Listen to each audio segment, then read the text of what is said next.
Hello everyone, নমস্কার সবাইকে। তো আজকে একটা নতুন ভিডিও নিয়ে চলে এসেছি। তো আমি তোমাদের ছোট একটা গল্প বলি। আমরা যখন ছোট ছিলাম তখন ডিসেম্বর মাসে সবারই পরীক্ষা শেষ হয়ে যেত, আর তখন আমরা বাচ্চারা মিলে, এলাকার সব বাচ্চারা একসাথে হয়ে আমরা একটা চড়ুই ভাতির আয়োজন করতাম। যে যার বাসা থেকে চাল, ডাল, তেল, আলু, পেঁয়াজ, মরিচ এগুলো তুলে তারপরে আমরা ছোটোখাটো একটা চড়ুই ভাতির আয়োজন করতাম। বেশ মজা হতো। আসলে ওই দিনগুলো কতটাই না সুন্দর ছিল। খুব মিস করি ওই দিনগুলো। হয়তো আর কখনো ওই দিনগুলো ফিরে পাওয়া যাবে না। তো আমি বড়দিকে বলি কি যে, বড়দি আসলে অনেক দিন হয়ে গেছে আমরা পিকনিক খাই না, আর শীতও তো বেশ ভালোই পড়েছে, এখন একটা পিকনিক খাওয়া দরকার। এরপরে গরম পড়ে গেলে বা গরমের দিন আসলে তো আর পিকনিক খাওয়া যাবে না।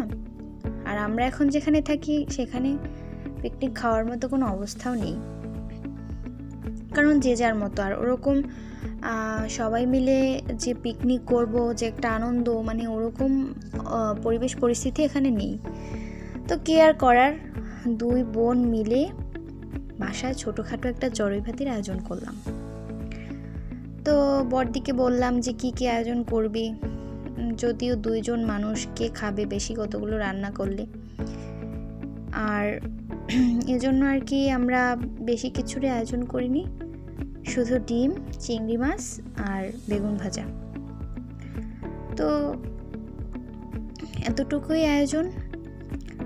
তো আমি দিদি বাজার থেকে ডিম নিয়ে এসেছে, আর আমার একটা দাদা আছে, সে পরিচিত একটা দাদা, সে নদী থেকে চিংড়ি মাছ ধরে একদম তাজা তাজা চিংড়ি মাছ এনেছে। তো আমি তো কখনো তাজা চিংড়ি মাছ কুটিনি।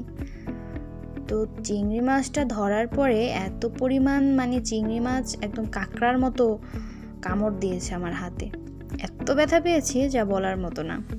তো যাই হোক, অনেক সাহস নিয়ে চিংড়িগুলো কুটেছি, সবগুলো কুটিনি, যে কটা দরকার ওই কটা, তারপরে ফ্রিজে তুলে রেখেছি। তো রান্নাবান্না আমার প্রায় শেষ হয়ে এসেছে। ডিম হয়েছে, তারপরে চিংড়ি মাছ হয়ে গেছে, এখন আমি বেগুনটা তো রান্না করব, ভাজবো আর কি। তো বেগুনটা ভেজে তুলে রেখে তারপরে রান্না করব সেমাই। তো বড়দি এবার আমার হাতে সেমাইটা খুবই পছন্দ করে, তো এই জন্য আমি আবার একটু সেমাইও রান্না করব। তো এই দেখতেই পাচ্ছ আমি একে একে সব কিছু রান্না করে ফেলেছি, আর রান্নাবান্নাটাও মোটামুটি ভালোই হয়েছে, খুব মজাই হয়েছে খেতে। তো সব থেকে ভালো লাগার বিষয় হচ্ছে, আমি যাই রান্না করি আমার বড়দি খুব মজা করে এবং তৃপ্তি করে খায়। এটা সব থেকে আমার বড় ভালো লাগার একটা কারণ। আমি যতই কষ্ট করে রান্না করি না কোনো, মানে আমার কেমন জানি আর ওটা কষ্ট মনে হয় না। তো ও ভালো খেলেই আমার মানে মন ভরে যায়, একদম আমার রান্না করাটা সার্থক হয়। তো যাই হোক, এরপরে আমি খাবার দাবারগুলো রেডি করে ফেললাম, তো একসাথে খেতে বসেছি। খুব এনজয় করেছি আসলে দিনটা। আর এরপরে আর খাওয়া দাওয়া করতে বসে আর কোনো ক্লিপ নেওয়া হয়নি। তো থ্যাঙ্কস ফর ওয়াচিং।